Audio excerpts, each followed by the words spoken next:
If you're investing like this at Vanguard, you're paying too much tax. Just hang in there. It's going to be a good video for you.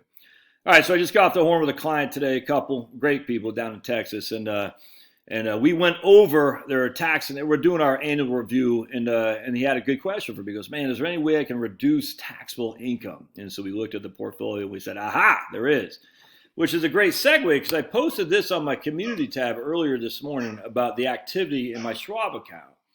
And notice we have a VTV, a cash dividend on 12/30, all right?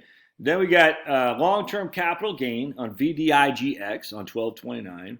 And then we also have a dividend on 12/29 on VDIGX. And then we have, forget the X on for just a second, but then we have a cash dividend for VTV on 9/30 and another cash dividend for VTV on 6/30. So again, we have dividend on VTV, dividend on VTV. VDIGX, we have both dividend and capital gain. What these guys had is they had Wellington. All right, so they had the Wellington fund inside a taxable account. Roughly $100,000 in Wellington, roughly 2,200 shares, is to be just for simplicity. So look at the distribution on Wellington on December 28, 2020. All right, so here is when it paid December 30th, 2020, which meant it got hit last tax year. So if you had $100,000 in a Wellington, you had, in this case, had roughly 2,000 shares. And you'll see they got a $2.35 long-term capital gain plus a 17-cent short-term capital gain. So just for simplicity, we're going to say $2.50 a share in Wellington. That meant $2.50 a share times their 2,263 shares, 2,263 times 2.5. They made $5,657 of capital gains for which they had to pay tax on. Interesting. They also made a 21-cent dividend, not much, but 21-cent dividend is this one right here, that long-term capital gain.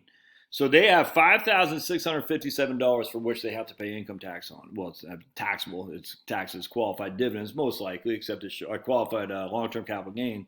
Still, they got to pay tax on it. And the short-term capital gain, not as ordinary income.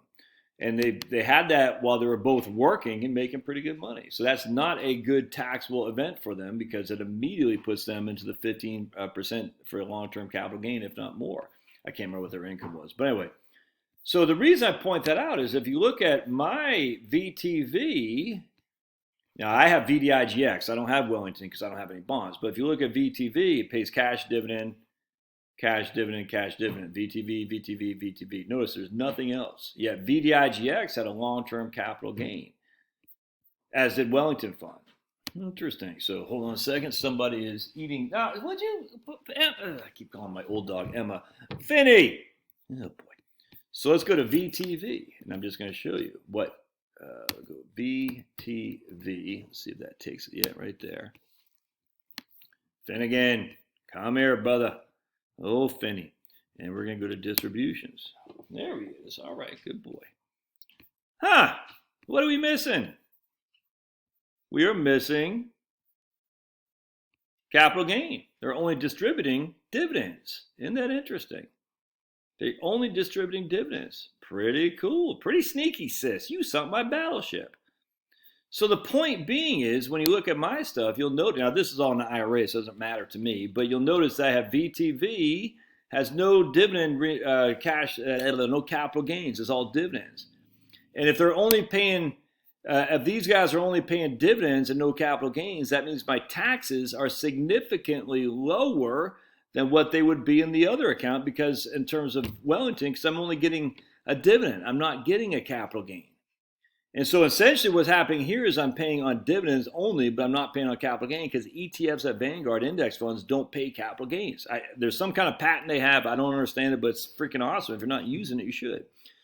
So what we did with these folks is we swapped out. I said, man, because he got that big dividend distribution, all his capital gains are basically realized now. So he doesn't have hardly any capital gain whatsoever. I said, sell the Wellington in your taxable account and buy that back in your IRA. And in the interim, replace the Wellington with VTV. And what's going to happen now is his taxable account will forever just get, will most likely just get dividend income, which again is QDI. And now that he's retired, that probably won't even be taxable because he'll be still in the 12% tax bracket because he doesn't have any income coming in. On the other hand, move the Wellington out and move that to your IRA. So that way the capital gains get reinvested. Now you can make a case where it's not working, all that. I get all that. But for simplicity, I'm saying, no. We want VTV in your taxable account. We want Wellington in your IRA to save you having to declare $5,657 on your income statement as long-term capital gain, and a little bit of that short-term capital gain too. So that's a smoking deal, man. There's no reason to own Wellington in a taxable account and VTV in an IRA. It doesn't make any sense whatsoever. Just while we're at it, let's look at VDIGX. I've owned this for over a year. And I haven't looked at it for a while. I really pay no mind. I literally, it's the best way to invest is pay no mind. So let's see what these distributions were. Imagine 42% is unrealized. What's happening here is when you see the unrealized, that means there's more. Hold on a sec. That means there's more capital gain distributions to come unless the market takes a big fall. But yeah, so here they paid 40 cents long-term capital gain. So not nearly as bad as Wellington, that's for sure. And 28% dividends, 20 cents dividends. But here they paid about 95 cents back then last year, and only 40 cents this year. But they still got 42% of the portfolio's net unrealized capital gain. And that means there's a lot of capital gains yet to offload to you, the shareholder. So you don't want any of these accounts in a taxable account. You want those in an IRA, and you want your ETFs in a taxable account. That's how you do tax planning at Vanguard. All right, love to hear your thoughts. We'll see you.